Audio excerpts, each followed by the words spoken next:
Bem, meus amigos, estamos aqui na aula número 7 do nosso curso relacionado à Sagrada Liturgia. E vamos falar hoje, então, sobre o espaço litúrgico, os templos e lugares litúrgicos, tá bom?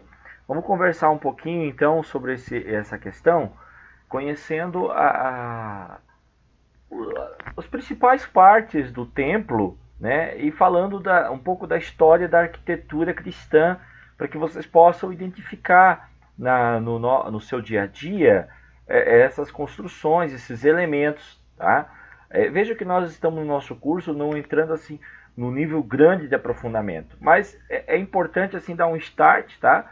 E em cada aula você deve perceber, se você não percebeu até agora, volte e veja que vocês têm um material complementar, que é o PPT da nossa aula, né, o PowerPoint da nossa aula, juntamente com o material em PDF que complementa as informações e que acrescenta algumas novas informações muito interessantes, tá? Nós temos pego muita informação do Padre Royce, do curso de liturgia do Padre Royce, mas também é indicado para vocês o curso de liturgia do Padre Antônio Coelho, que são manuais de liturgia antiga, mas muito importantes para nós, como Igreja Brasileira, que utilizamos esses elementos da liturgia pré-conciliar Vaticano II, tá bom? Então vamos lá. Vamos falar então sobre estes espaços litúrgicos, vamos falar sobre esta questão do templo propriamente dito. Vamos começar com a arquitetura cristã, né? O que seria a arquitetura cristã? Seria exatamente conhecer os diversos estilos de construção do cristianismo, os elementos que vão identificando cada construção do respectivo tempo em que foram erigidas e que foram construídas esses templos, esses locais sagrados. E identificar isso também de uma forma que nós consigamos caracterizar cada um desses locais sagrados, né? Tentar compreender, ter noção clara do que significaria esses locais sagrados. Dentro da obra do Saint-Yves d'Alverdre, que é a obra Arqueômetro, que é uma obra mística da Igreja Brasileira e que nós devemos assim estudá-la no momento mais oportuno e passo a passo, conhecer esta obra, né? Nós vamos ter 2 módulos no nosso curso extra, que seria o estudo da grande síntese e o estudo do arqueômetro. No arqueômetro, o Saint-Yves fala da questão mística dessas construções, né? Como essa construção tem relação com a música, como essa construção tem relação com a mística espiritual, tá? Nós vamos falar mais de elementos característicos dessa construção cristã, tá? Como é que foi vindo, como é que foi evoluindo ao longo dos séculos, tá bom? Então, a arquitetura cristã primitiva, ela surge quando os romanos desenvolveram a arquitetura colossal altamente técnica propaganda por toda a Europa. Veja os arcos romanos aqui, percebam, né? Isso aqui é uma herança da Roma antiga, as construções antigas, né? De Roma, a imponência dessas construções, né? Olha o tamanho, olha a altura destas construções, tá? Então, o cristianismo começa a se desenvolver dentro dessa construção romana. No princípio, percebo que as igrejas cristãs elas se iniciam dentro das casas. Nós já falamos sobre isso, né? Da liturgia doméstica. Então, começa dentro das casas, mas depois elas vão ter espaços sagrados. E esses espaços sagrados vão estar ligados diretamente com a arquitetura de Roma, com a arquitetura do Império Romano, no qual, nesse período em que foi gestado o cristianismo, tá bom? Então, em Roma, os cristãos sofreram perseguições durante 3 séculos. Os 3 primeiros séculos do cristianismo foram marcados por duras perseguições. Nós já vimos isso na história eclesiástica, né? Faziam suas primeiras reuniões em cômodos, né, chamados ínsula, habitações onde moravam as pessoas mais pobres. Então tá aqui, ó, tá? As ínsulas, a estrutura da ínsula. Então não existia aqui uma questão propriamente da arquitetônica de templo. Eram as casas das pessoas, eram as habitações onde essas pessoas moravam, e os cristãos aí se reuniam para fazer as suas reuniões, tá? suas reuniões marcadas pelo ágape, que era a partilha do pão, marcada especialmente pela pregação da palavra, o lançamento do querigma, que era a primeira ocupação dos cristãos. As primeiras liturgias, elas tinham exatamente esse caráter de evangelização, tá certo? Depois, numa fase seguinte, denominada paleocristã, a fase catacumbária do século I ao século IV, os cristãos tiveram que se reunir secretamente por causa dessa perseguição, tá? E essas secreto, foram utilizadas as catacumbas como primeiros locais de reuniões, Aí, por exemplo, a gente percebe o uso das velas nessas celebrações, até com um caráter prático, para que pudesse ser iluminado o local. Eles se reuniam então nas catacumbas, nos locais de sepultamento, e começaram a fazer desses locais os seus primeiros templos, Então aí eles começaram a pintar imagens, de Jesus com os apóstolos reunidos, As catacumbas começaram a receber as primeiras artes cristãs, as primeiras manifestações da arte cristã, com pinturas. E os túmulos dos cristãos, dos primeiros cristãos, os mártires, serviram como altares do cristianismo. Então, os primeiros templos cristãos eram marcadamente os locais funerários, os locais onde eram sepultados os mártires da igreja, as pessoas que morreram pela fé, e que eram milhares no início do cristianismo. Tá?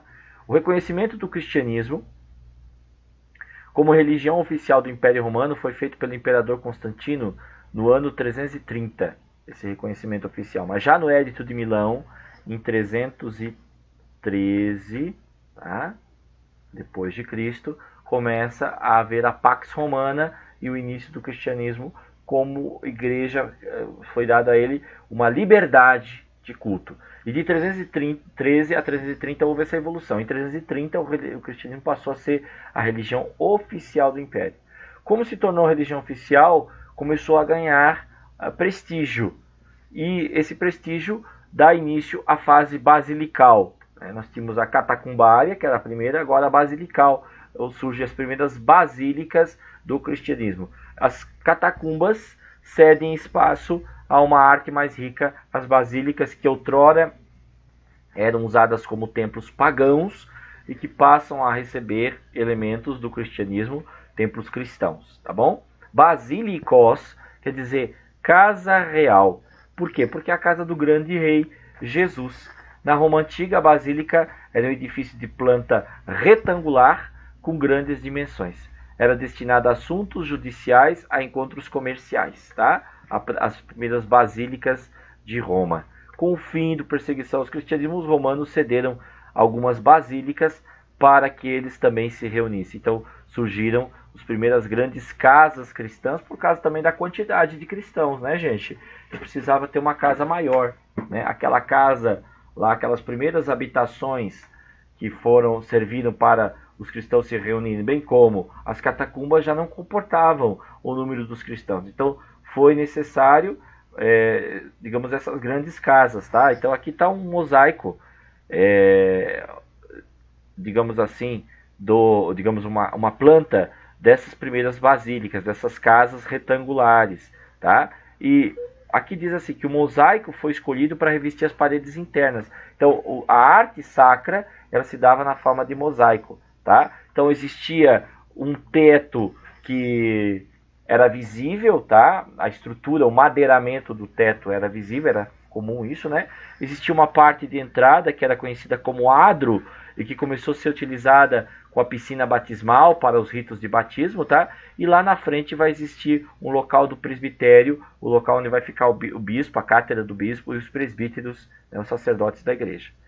Quando é concedida a liberdade aos cristãos para construir seus templos, a arquitetura pagã encontra-se no auge das suas possibilidades técnicas. Os construtores do edifício cristão baseiam necessariamente nessa herança que eu falei para vocês. Os templos pagãos vão ser a base dos primeiros templos cristãos, tá? Não tem como fugir disso. Então o cristianismo vai utilizar a herança do paganismo, que já está constituída nessas sociedades, onde o cristianismo tinha avançado dentro do Império Romano, e vai construir seus primeiros templos dentro dessa herança.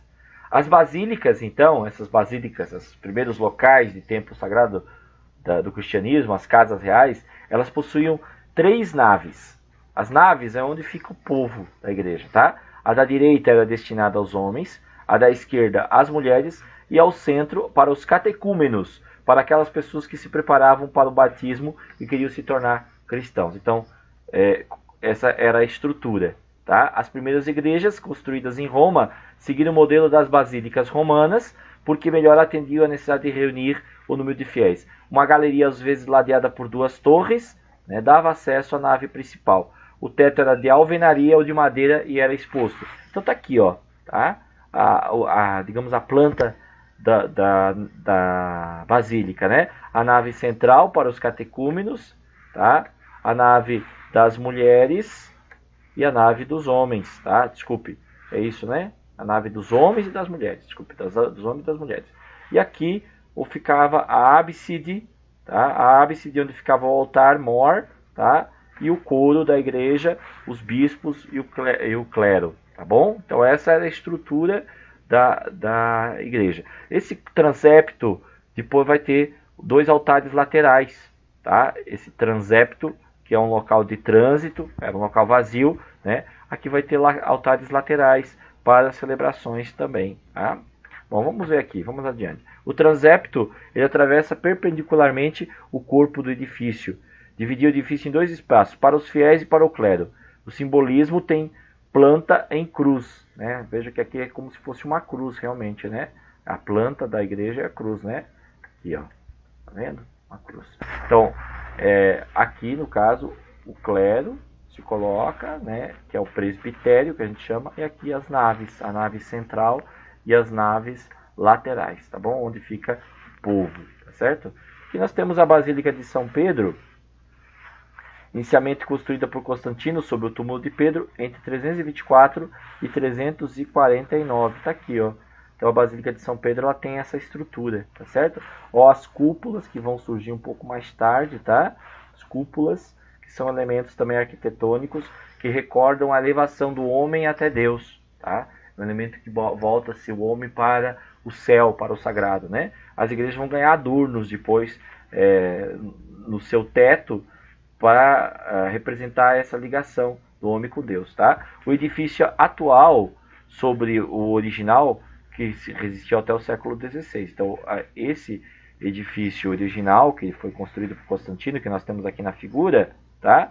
Vai resistir até o século XVI, e no século XVI, com a Renascença, vai surgir este edifício aqui, que substitui o original, mas que traz alguns elementos ainda do original romano, tá bom? Tá? Muito bem.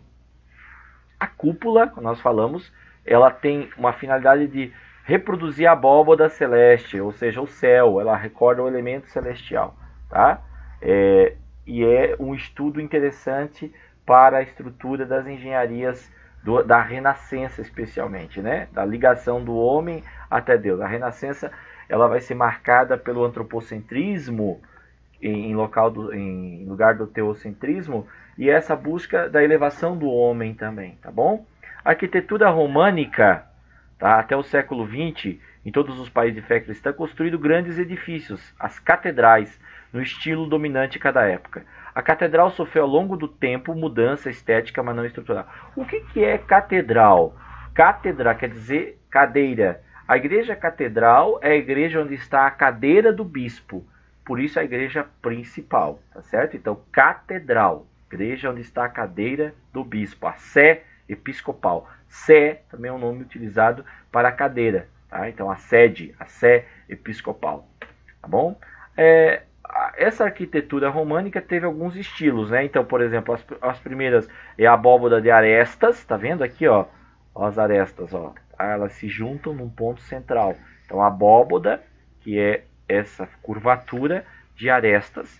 Por quê? Porque elas vão ter essas arestas aqui que vai se juntar num ponto central, tá? A abóbada cilíndrica, que é uma abóbada mais simples, que não tem as arestas, não se juntam num ponto central, tá?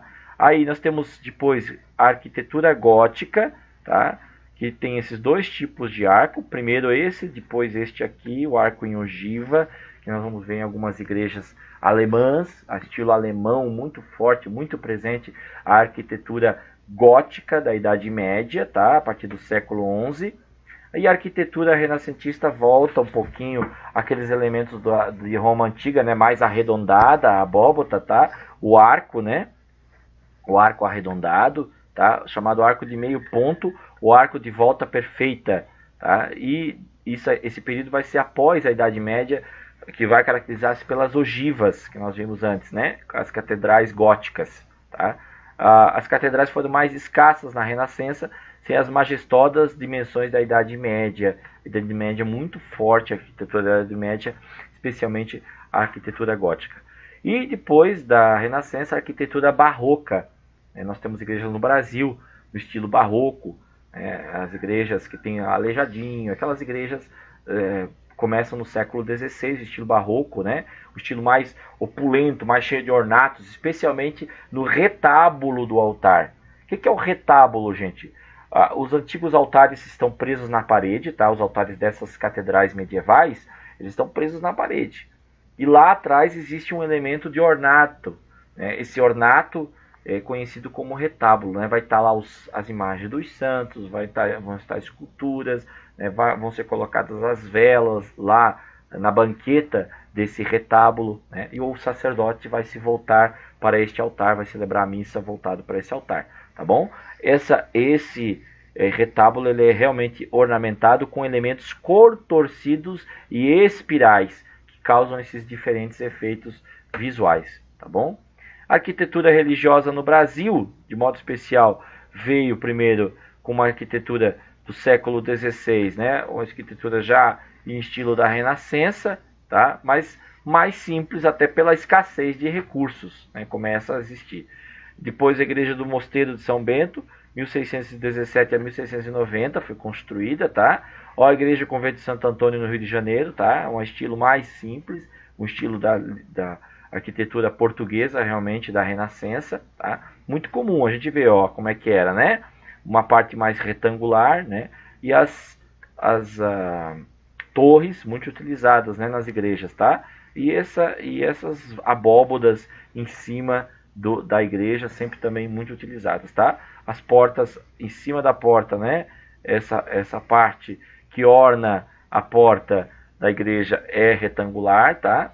A gente vê isso. E ó, os altares que eu falei para vocês, os altares de estilo barroco, né? De tão ornatos a gente chama de estilo rococó, né? Aqui nós temos fios de ouro, ornando o altar, né? Aqui nós percebemos as abóbodas, tá? E aqui a presença dos elementos celestes também utilizados, tá bom? A cúpula aqui que também faz parte desse estilo. As colunas retorcidas, estão vendo as colunas retorcidas? Tá? Estilo barroco. Bom, igreja do Convento de São Salvador também estilo barroco, quase rococó, de tantos elementos visuais, tá bom? E a arquitetura moderna, que começa a existir aí com os Niemeyer no Brasil, né? Aqui, por exemplo, você tem a igreja da Pampulha em Belo Horizonte, tá? Ela tem um estilo assim com umas curvaturas mais tênues, né? Algo mais um pouco diferente, né? A Basílica de Nossa Senhora Aparecida também, aqui traz o elemento da cúpula, traz os arcos, mas dentro da igreja assim mais um estilo de modernidade. Ó, a Catedral de Brasília, da Igreja Romana, todas essas construções da Igreja Romana, você vê um estilo assim mais moderno, né? Até das esculturas dentro da igreja, tá? Um estilo mais pós-Concílio Vaticano II, tá bom? Bom, esses são os estilos. Nós viemos lá, então, da fase catacumbária, passamos pelas basílicas do início do cristianismo, retangulares, né? A herança do Império Romano. Depois nós viemos com as construções da Idade Média, ogivais, as catedrais góticas, passando pela estrutura da Renascença, as igrejas de estilo barroco e estilo rococó, que é um barroco mais ainda trabalhado, né? Chegando a uma estrutura mais moderna, uma estrutura mais clean, que é utilizado nas igrejas atualmente. A gente vê, por exemplo, o espaço vazio, o espaço mais limpo, né? Digamos assim, forte apelo relacionado a cruz do Salvador, mas a parede mais limpa da igreja, tá? Bom, quais são os espaços em que a liturgia da igreja é celebrada? Como é que é o nome desses espaços? Então nós temos aí o presbitério, ele é o espaço que está ao redor do altar. Você vê aqui as cadeiras utilizadas, né? Então o bispo ou os sacerdotes que sentam com os ministros sagrados. E esse presbitério fica num local mais elevado, com degraus, tá?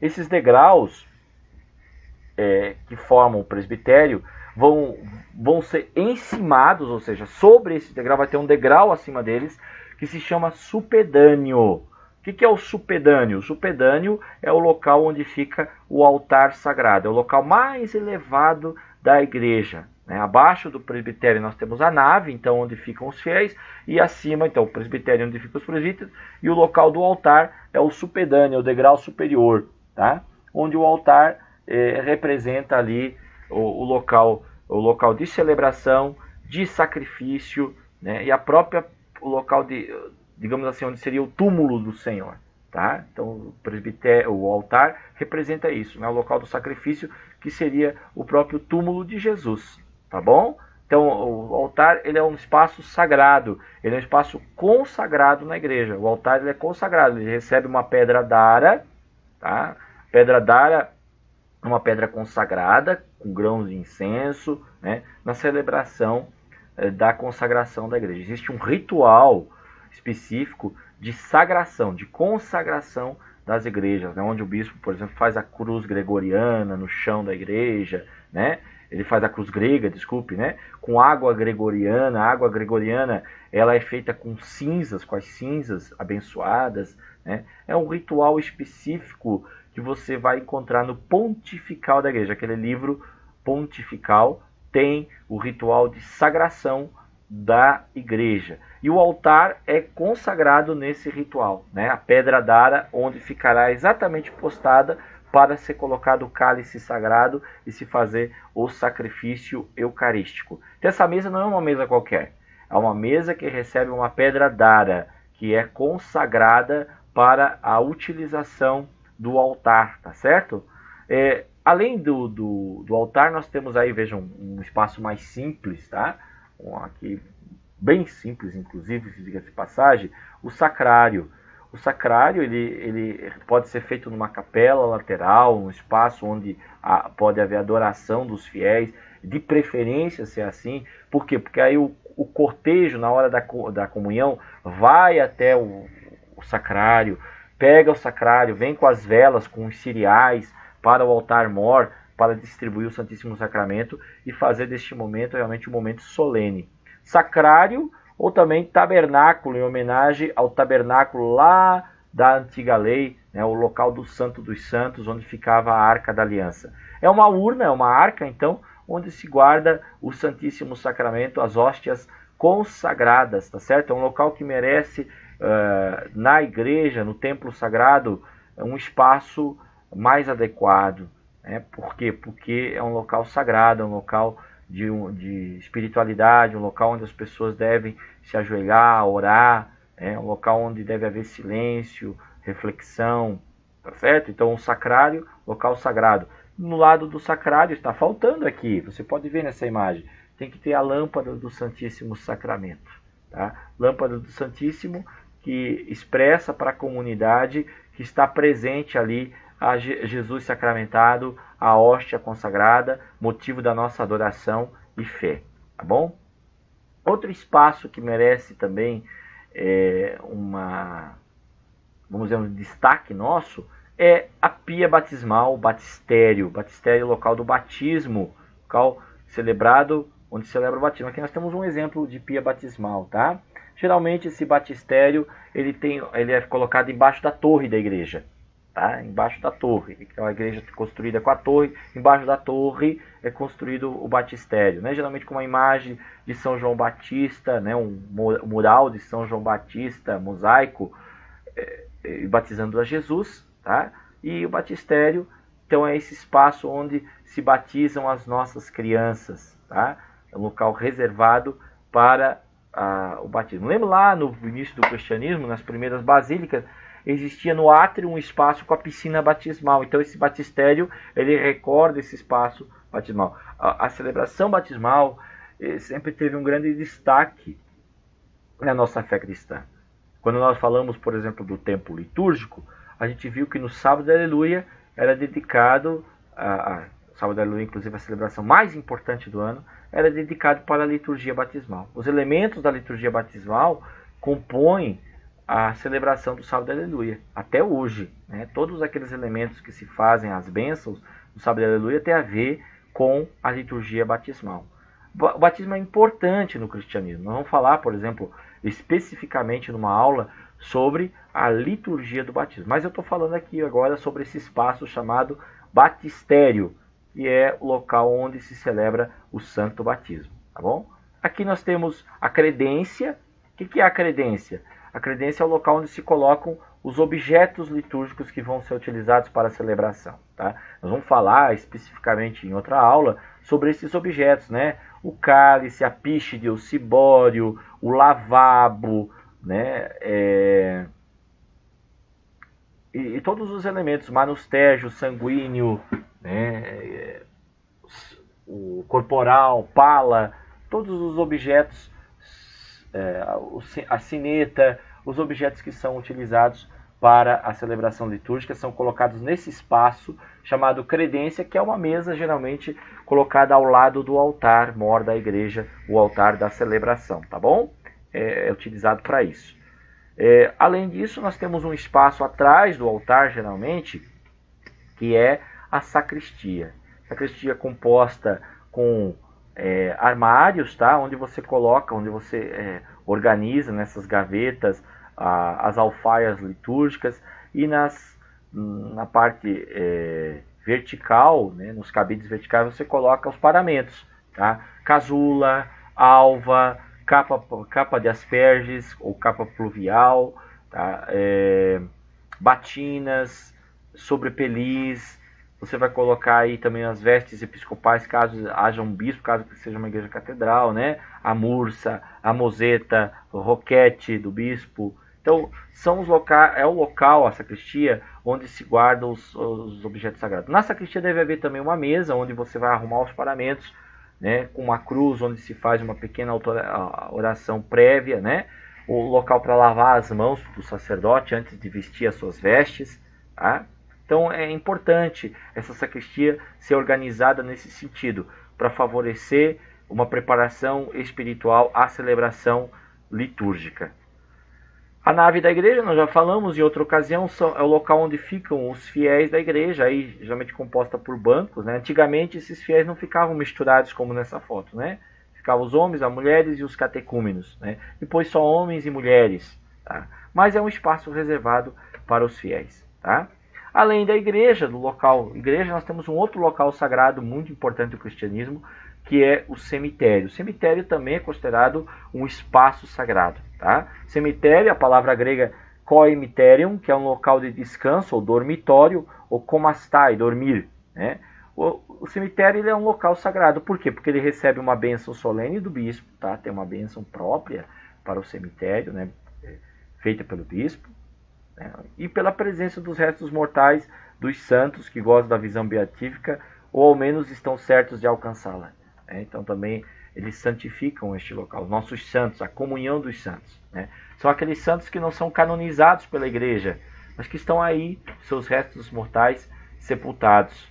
Tá? Local sagrado porque, tanto segundo a nossa tradição mística do cristianismo, tanto a igreja, né, o templo consagrado, quanto o cemitério consagrado, são locais que os anjos têm acesso e guardam estes locais sagrados. Né? Tanto que, por exemplo, dentro do cemitério existe o cruzeiro do cemitério, aonde estariam os anjos de Deus para receber as preces, que são feitas pelos fiéis, simbolizadas ali pelas velas. Mesma coisa da igreja, né? O altar também tem as velas que simbolizam exatamente as preces dos fiéis levantadas para Deus. Nós vamos ter outros elementos que fazem parte desse processo místico também. Mas esses locais sagrados, eles têm essa presença dos seres celestes, dos seres espirituais. Essa é a nossa crença, motivo da nossa esperança, e por isso também nós devemos, ao entrar no local sagrado, tanto na igreja medieval, né, na igreja antiga já existia o átrio, onde se colocava uma pia com água benta para que os fiéis pudessem fazer o santo sinal da cruz. Então, tanto no átrio da igreja, no local de entrada da igreja, com água benta, quanto no cemitério, quando você entrar no portão do cemitério, você faz o sinal da cruz, símbolo de que você está se abrindo para o universo sagrado. Aliás, o sinal da cruz é isso, né? Ele corta você verticalmente, horizontalmente, para simbolizar a sua abertura mística para o momento sacro, para o momento da celebração divina. Tanto aquela que você executará no espaço sagrado do cemitério, quanto aquela que você executará no espaço sagrado da igreja, tá certo? Do templo. Bom, e é isso, gente. É isso, espaço sagrado, tá? Tem um material aí também do Padre Royce, contendo alguns elementos a mais, falando sobre os altares, sobre as igrejas, sobre o cemitério mesmo, tá? Vale a pena ler. E vamos continuar estudando, tá? Mande suas dúvidas, faça seus exercícios, vamos comentar aí no espaço de comentário aí na plataforma, comente sobre a aula, coloque coisas do seu conhecimento também, porque o seu conhecimento, ele enriquece a aula e ele enriquece os demais colegas. E todos vocês leiam isso também, participem das aulas. Vamos fazer do nosso processo um processo ativo, tá? Não se contente apenas com o conhecimento que eu passo nesses 30 minutinhos de aula. Tá? Vá a fundo, pesquise realmente, né? Coloque mais coisas. Às vezes nós vamos poder complementar aí nos nossos espaços de fórum, tá bom? Fique firme e vamos continuar firme nos nossos estudos, crescendo dia após dia acerca desses conhecimentos litúrgicos que fazem parte do nosso dia a dia, na nossa caminhada no ministério do Senhor, tá bom? Um forte abraço e coragem aí nos seus estudos.